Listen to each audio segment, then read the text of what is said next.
It is your Wednesday daily delivery. I am Michael Rand. Glad to be back for another day. Hope you guys are having a great day out there. Really good show coming up. Rachel Blount from the Star Tribune joins me here in just a little bit to talk PWHL Minnesota. Becoming one of the newsiest beats in Star Tribune sports in the last, few weeks, winning the championship, then parting ways. That's a nice way to put it, with Natalie Darwitz, firing her essentially from her post as general manager very soon after winning that championship, and then hosting the draft here earlier this week, hearing it from fans over the Darwitz situation, everything else going on with this team, not endearing themselves really to fans right now. Rachel and I will get into just the whole kind of back and forth with what happened with Darwitz, where this franchise is right now, and how, if you were hoping this was going to be a coronation, a celebration, it's been anything but in the last couple weeks for PWHL Minnesota, but what the path might be from here forward. So Rachel and I will talk about that in just a little bit. She's been covering that story very well. Got plenty of other stuff to get to as well. Some NBA stuff towards the end of the show, in addition to a Gopher football commitment news that Randy Johnson and I didn't get to yesterday because it happened after he and I talked.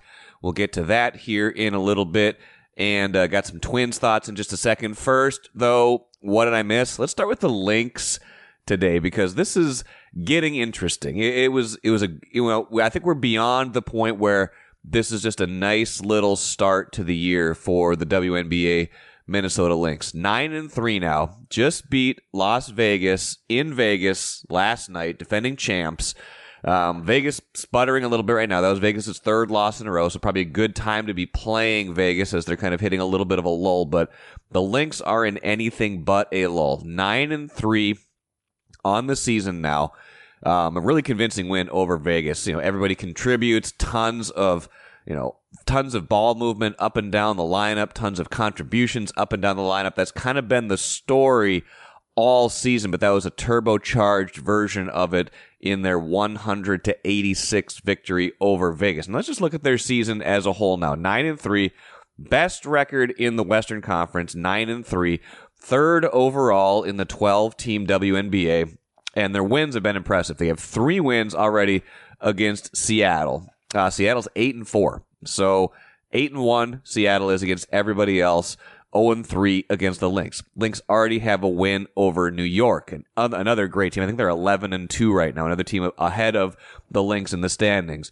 One of the Lynx losses was an overtime heartbreaker at Connecticut. Connecticut is 10-1 this season, so that was one of the other losses for the Lynx this season to Connecticut. Could have gone their way. Kind of a controversial call towards the end of that game that didn't go the Lynx way, but that is not a bad loss in any stretch of the imagination. Like I said, Connecticut just 10-1 on the season already. One of the other Lynx losses was to Vegas here in Minnesota a couple weeks back. They avenged that in that win last night. Other loss was a buzzer beater at Phoenix a few days ago. So those are their 3 losses. Two buzzer beaters essentially against Connecticut and Phoenix, 2 good teams on the road, and 1 loss to Vegas, the defending champs. Everything else, quality win over New York. New York, a very good team. 3 quality wins over Seattle. Now this quality win over Vegas. They are beating good teams. They are going toe-to-toe with the very good teams in the league. Is this then a team that we should be thinking about as not just, hey, probably going to make the playoffs, see what they're going to do, to thinking about this team as, hey, is this a legitimate contender for a deep playoff run and maybe a title? I think we have to start talking about them in that category now, based on who they've beat so far, how they've played so far, the continued rise of Napheesa Collier, which I didn't know if she had more to her game because she was already so great. She has added more to her game this season, and then the complementary pieces around her that they've brought in this season. Kayla McBride has been here for a while, but she's shooting the lights out this year. Bridget Carlton's been on fire too, but all these other kind of complementary pieces around the Lynx best players have been kind of a perfect match chemistry-wise. They talk about it almost every game, but that is what is getting it done for them right now. And if you went into the season thinking, maybe this will be a good team, but maybe not all that great. And even at the beginning of the year, they were not being talked about. Their national profile was not very high at all. I think we have to change that conversation right now. They are a contender right now. Where that goes from here, we don't know, but they are a legitimate WNBA contender right now, and the latest step in that evolution was beating Vegas on their home court last night. As for the Twins on Tuesday, the news wasn't nearly as good. Louis Varland was great, summoned from St. Paul to give the rest of the rotation a day off. He pitched 5 scoreless, only 1 hit allowed. Did not get to face the Colorado lineup a third time through, though. Caleb Thielbar comes into the game in the 6th inning, gives up a bunch of hits, a bunch of runs. Twins eventually lose 5-4. Score got closer in the end when Carlos Santana hit a 2-out, 2-run home run in the 9th. Not enough, though, for the Twins. They lose. 2-game winning streak snapped. We'll see if they can get back in the winning column today. Bobby Nightingale Jr. expected to join me, by the way, on Thursday's show to talk a little bit more about this team, the up and down Twins, where they are right now after 60 plus, almost 70 games, kind of settling in what we know about them, the return of Royce Lewis, things like that. But right now, they're okay. They're settling in kind of to what they are, but I think they still lack a certain identity. And I think that's what Bobby and I'll get into a little bit. Like, I don't know what this team does particularly well, because I'm not sure they do anything particularly well at this point, because they've been so hot and cold, so up and down, that there's not really an identity emerging with this year's team. So I'm sure Bobby and I will get into that a little bit more tomorrow, but kind of a disappointing one yesterday. Colorado's not a good team. You get 5 shutout innings from a guy making kind of not an emergency start, but a spot start. You'd like to be able to take advantage of that, and they were not able to do that at all on Tuesday. I'm Nyla Jean Myers, Senior Assistant Sports Editor at the Star Tribune. Thank you for listening to Strip Sports Daily Delivery. This work is made possible by our Star Tribune subscribers. For unlimited access to the articles mentioned in this podcast and our coverage of Minnesota sports from pros to preps, go to startribune.com/subscribe. Let's talk PWHL Minnesota hockey with Rachel Blount. I guess saying hockey kind of says hockey twice, doesn't it, Rachel? Sorry about that. Yeah, I guess it's a little repetitive. Sorry. You suddenly cover one of the newsier sports beats in town. They won the championship a few weeks ago. That was a huge, great story. Continues to be a huge and great story, but a lot has happened since then. They were, greeted at the airport after they came back from Game 5. Everybody's like, celebrating this, and rightfully so, after this kind of, weird end of the regular season where they lose a bunch of games, but then go on this playoff run. Since then, the vibes have taken a bit of a turn, Rachel, with the departure of Natalie Darwitz as general manager, some of the reasons behind that, and that kind of tension a little bit carrying over to the draft, which was held in St. Paul Monday night. How would you kind of sum up what it was like to be in the building Monday, as they're choosing players, as ostensibly this is a happy moment, but there's still this tension right now in what should be a celebratory time?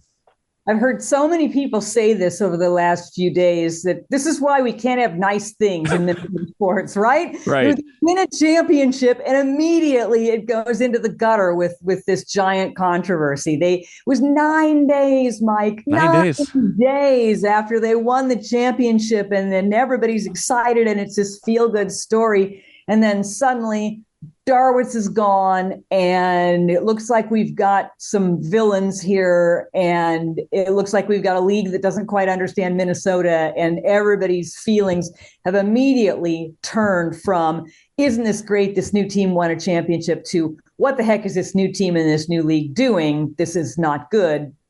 So the vibe last night at the draft was very mixed. People, I wondered if people would show up, and they did. There were a few other people there that showed up, that came to Roy Wilkins Auditorium.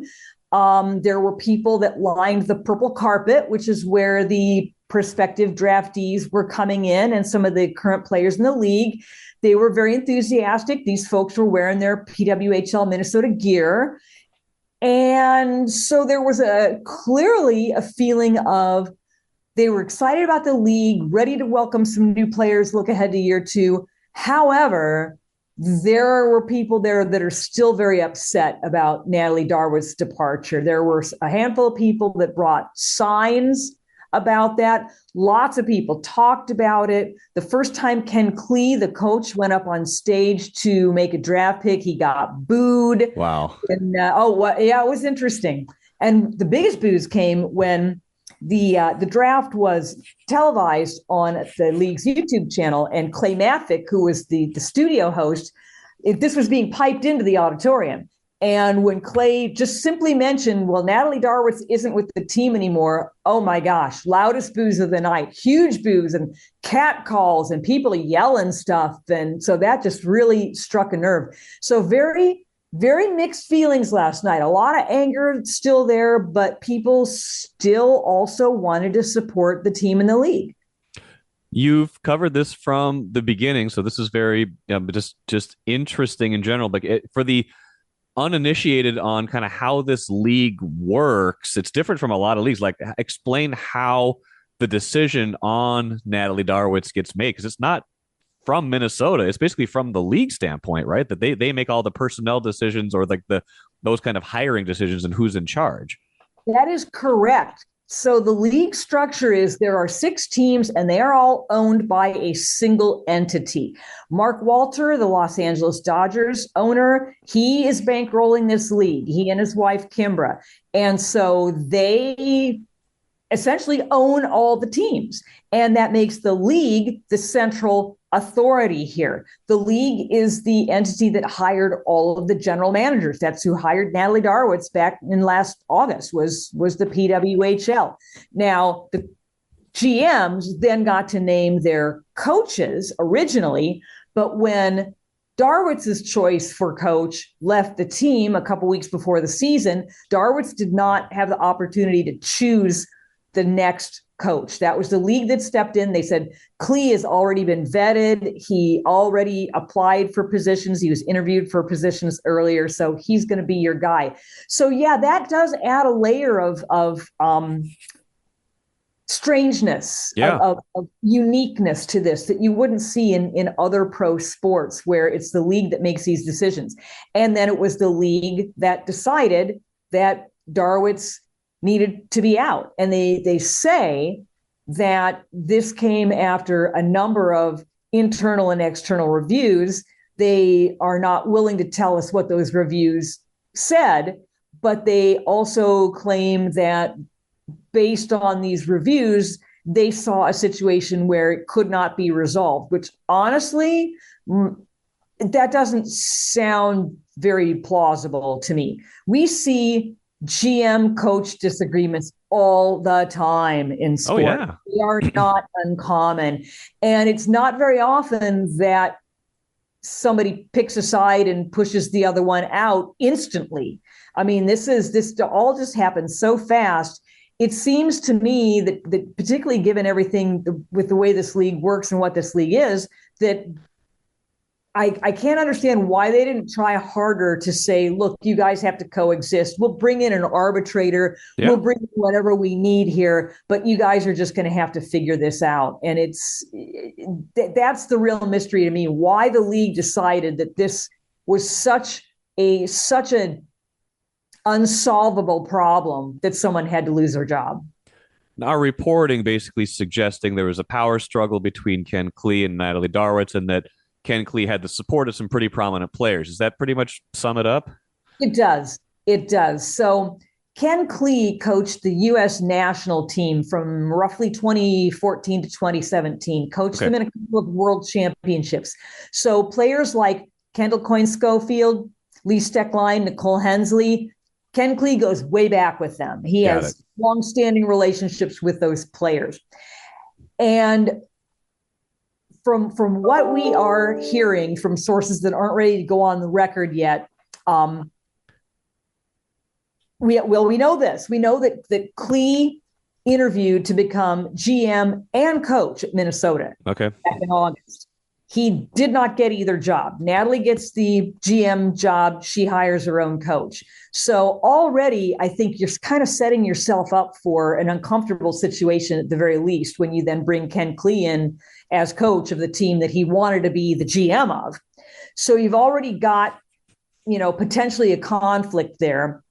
And when he and Darwitz didn't get along when they had this personality conflict. Well, these extremely influential players, because all these veteran players are very influential in this league, they lined up behind Klee. They have longstanding relationships with him. And the way it appears is that it was a simple power struggle, that the league decided one of these people had to go, and the players had more sway with the league officials than Natalie Darwitz did. And I think it all boils down really to one player, and that's Kendall Coyne Schofield. Okay. Boils down to her because without her, there's no PWHL. She is the person that made that phone call to Billie Jean King a few years ago saying, I want to try to get a new women's pro hockey league started. There's a bunch of us willing to work on this. We need financing. We need some help. Can you help us? And Billie Jean then connected them with Mark Walter. So it's that phone call from Kendall Coyne Schofield that is the genesis of the PWHL. And I think because of that, she has a huge amount of power, not simply with the team, but with the league. And I have a feeling, and again, this is based on reporting from people that aren't ready to go on the record yet, that whatever Kendall wants, Kendall gets.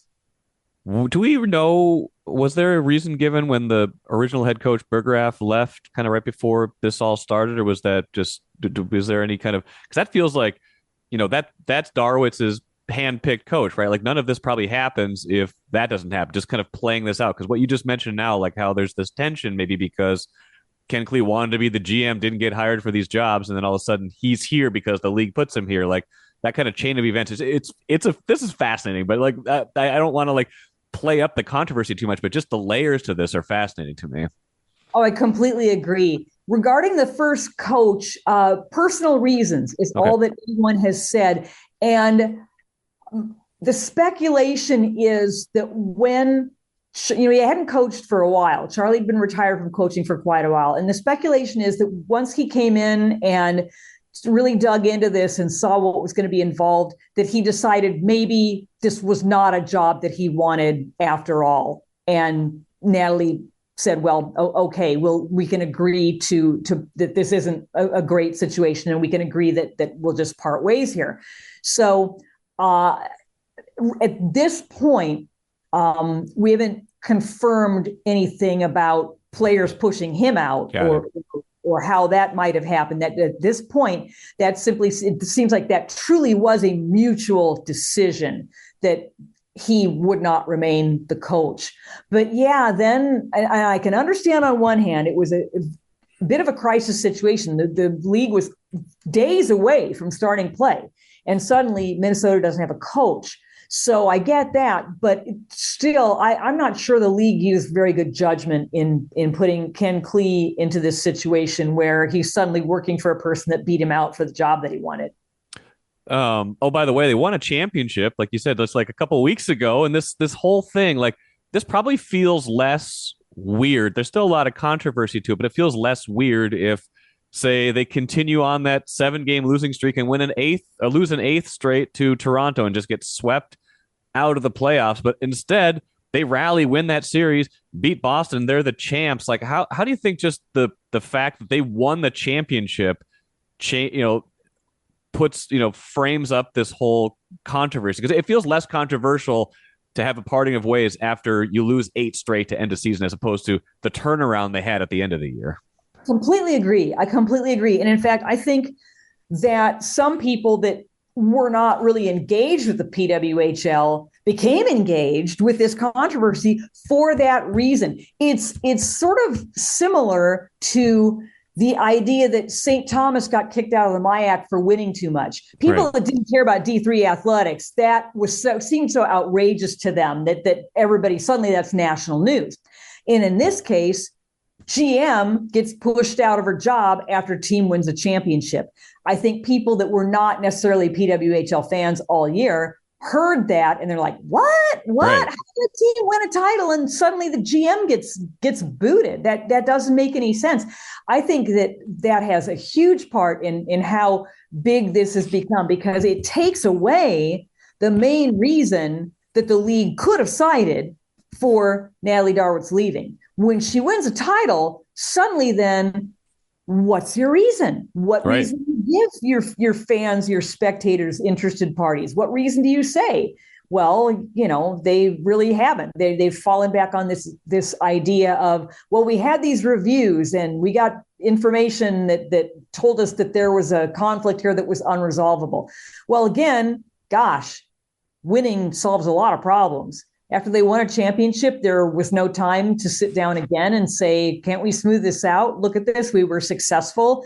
Clearly, these folks all worked together well enough to win a title. So I think that's a huge piece of why this is blown up so much, is it just makes no sense in the sports world to get rid of a GM that has just won a title. You did a huge piece on Natalie Darwitz. It was, I'm sure you were reporting it for a lot of the season, but it ran, was it right before the playoffs that it ran? But correct me if I'm wrong. Yes, correct. Yeah, before the playoffs first round, the semifinals. And, just talking about everything she had done to kind of put this roster together, things like that, maybe revisiting that, like how much she put into this. I know she hasn't been quoted in this. She's had I think she had a quote in a release or a short statement, but where do you imagine her head is at right now in all of this, just especially with everything she's put into it? Yeah, I think she's crushed by this. I mean, this is her dream as much as anybody's, to have this women's professional league that is truly professional. And here they finally got the resources to run a women's professional league in a major league kind of way, to give players a truly professional experience. Natalie worked her tail off to do that. Everybody on that staff, to be fair, it's not just her, but everybody on that staff worked very, very hard to give these players the best experience they could possibly give them. And I'm sure that she feels very hurt at getting pushed out after having done that. And it's interesting too, Mike, about just the market here. Another layer to this is Natalie Darwitz is an icon in this market. Yeah, she is a huge, huge part of our hockey community. Everyone in the state of Minnesota knows her. She's highly regarded. She's well respected. She's a person that, in fact, some people at the draft last night, some fans, said they got interested in this league when they heard she was going to be the GM. That made it legitimate in their eyes. And they said, well, Natalie Darwitz is involved. Well, gosh, I'm in. I want to see what's going on here. So the league was smart in hiring her and incredibly dumb in pushing her out the way that they did. If there's truly a problem, they've got to be upfront about it and explain it to people, because now not only are you pushing out a GM that just won a championship, but you're pushing out a GM that's very well liked and very popular and very well known in this state. And who, by the way, the league itself has acknowledged maybe that team wouldn't have played in XL. Maybe they wouldn't have practiced in TRIA, the two best facilities in the Twin Cities, had it not been for Natalie Darwitz's connections. So, now they're in a position where they're telling us that, well, we'll hire the best person for the job, for the GM. I was told by one of the league officials that, well, if it's a Minnesotan, it's a bonus. But I don't think they, to this day, understand the importance of connections in the Minnesota hockey community. If they bring someone in that's not part of our hockey community here, are they going to get another deal done at XL, another deal done at TRIA? Are they going to continue to get donors? I mean, Darwitz is lining up donors to build a new space specifically for PWHL at TRIA Rink, their own locker room, their own dedicated space. Well, if she's not there, or some other iconic figure in Minnesota hockey isn't there, are those donors going to write those checks? Maybe not. And that brings me to a couple final things. One, circling back to the draft, that kind of Minnesota angle. We overplay it sometimes. People have been furious when the Wild don't draft the Minnesotan and things like that. And there's, you can only be so provincial, but there are tons of good players that come from Minnesota. It's just a fact. And Natalie Darwitz's first draft, I think, 7 of 15 rounds. 15, correct. They went with Minnesota players. This this draft on Monday was 7 rounds. It's smaller because it's not, not the inception of the league. But no Minnesota-born player. You had like a St. Cloud State connection, but this was definitely not a Natalie Darwitz draft. A much different direction under this different regime. Very much so. Darwitz's thinking last year was, as a startup league, a startup team, she felt like if there were players on the team that were familiar with the fans, that would be helpful. That if you're trying to pull new fans in, you're trying to create a new fan base, if you've got familiar faces, players maybe that they watched at the U or players that they watched in high school, they've read about, they've heard about, that helps build your fan base. And clearly that was not a consideration at all this time. Ken Klee did say last night that Abby Barine, who played as a replacement player for PWHL Minnesota last year, she had to go into the draft this year since she was not full-time last year. And Klee said last night, well, she was 100% part of our plan, but the pick didn't line up properly. Well, she went at number 17 to Montreal. So, she was 100% of your plan, but 17 is fairly far down. And they picked 3 players already before her. So, they could have had her. There were other good Minnesotans on the board, but yeah, clearly that was not a consideration. They were looking for something else last night in the draft, and whether or not a player was from Minnesota was clearly not part of the equation at all. Can't imagine that the fact that a woman lost a power struggle to a man has been lost on this fan base. Has that been brought up? Is that something the league has had to address in any way, or is that just not part of this equation? I actually asked that question on a conference call Saturday with Jana Hefford, who's the league's senior vice president of hockey operations. And she said it would be unfortunate if that is the narrative. Okay. However, it is. It's part of the narrative. I mean, yeah. She might think it's unfortunate, but yeah, there are any number of people that have said exactly that. This is a women's sports league, and now you have a conflict between a female leader and a male leader, and the league sides with the guy. And the optics aren't good.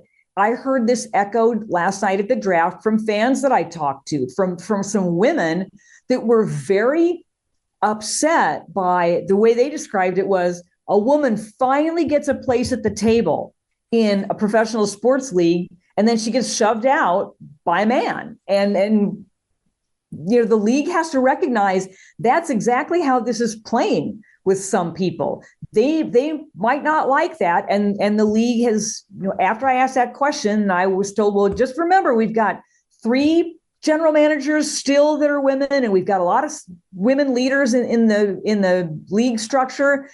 I get it. That's great. That's wonderful. However, in this particular market, it looks like the man won the power struggle with the woman. And that's some fallout that I think the league is going to have to deal with. I don't think that's going away anytime soon either. With all this controversy, and there's other stuff that bubbled up at the draft Monday night, like where do they go from here? What's next? Maybe we can kind of leave it there. Like, how do you think this plays out support-wise in year 2? It's a championship team that had great support. The whole league had great support. It's like not at all what they want to do. What they wanted this draft to just be like the culmination of this celebration and the championship run, everything like this. Like, where do you think this leaves them kind of going forward and these unresolved questions going forward?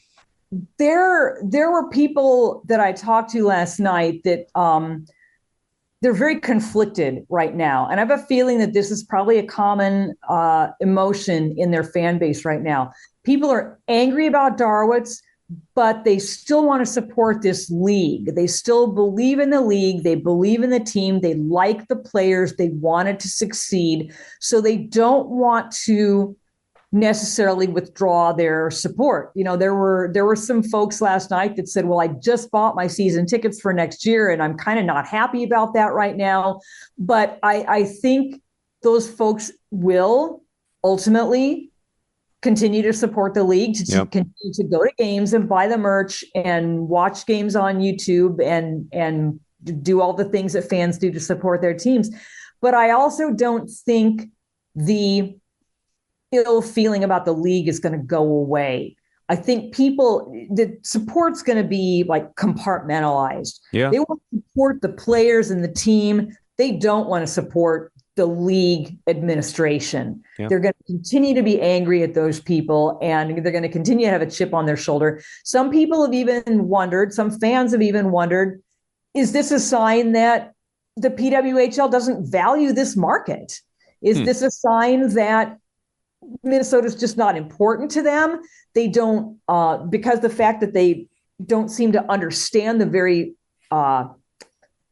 unique dynamics that we have in Minnesota sports, that perhaps they aren't willing to understand that, and the market does not mean so much to them. There are folks that have raised that possibility. Does this mean that Minnesota is kind of an outsider in this league? It's not a favored team among league officials, and there's some bad feeling about that as well. So I think the league is going to continue to feel some fallout from fans as a leadership structure, but I do believe the fans are still going to support the team itself.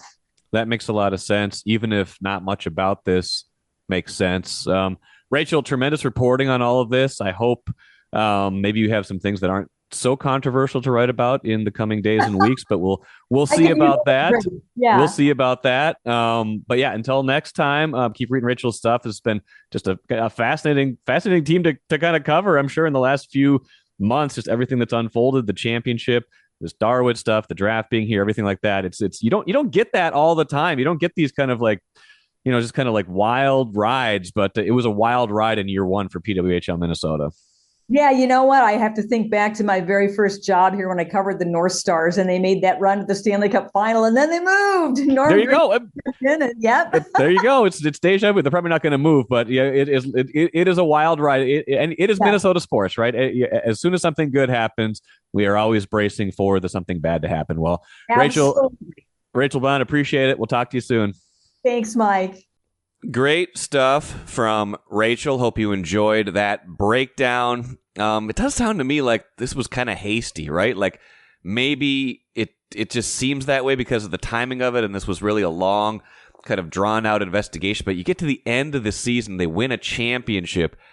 Like Rachel was saying, like these kind of power dynamics happen all the time in sports. Does it really mean someone has to go? And does it really mean the someone who had to go was Natalie Darwitz? What are going to be the ripple effects of that on this franchise in years to come?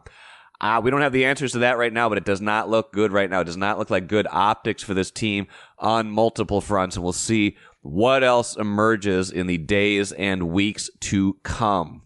Let's finish with the cooler. Couple quick things. One, Kristaps Porzingis injured for the Celtics again. That could turn their series against Dallas. Game 3 tonight in Dallas. He's battling a kind of a rare injury, it sounds like. Questionable for tonight, but man, it sounds like when there's destabilization in a certain area of your leg, you don't want to mess with that. So we'll see if he's able to play and what he's able to give. They are a much different team when he is on the court right now. So pay attention to Porzingis and his availability in Game 3. Celtics up 2-0 in that series over Dallas. Dallas, of course, coming back to earth quite a bit after beating the Wolves in 5 games in the Western Conference Finals. And you don't see this every day. A recruit has reflipped. Started out with Wisconsin. This is a defensive lineman from Wisconsin, Torin Petaway. Started out giving a verbal to Wisconsin in March. Gave the Gophers a verbal commitment 3 weeks later, but then yesterday flipped a second time back to the Badgers football program.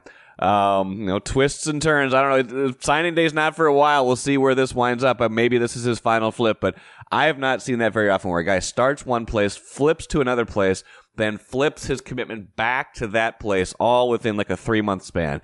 This is, I don't know if this is a reflection of the era we're living in or if this is just a one-off, but I do not recall seeing that level of commitment being flipped in a college football recruiting scenario. That will do it for me today. Like I said, Bobby Nightingale Jr. expected to join me on tomorrow's show. Until then, have a great rest of your Wednesday. I'm Michael Rand, back at it again tomorrow.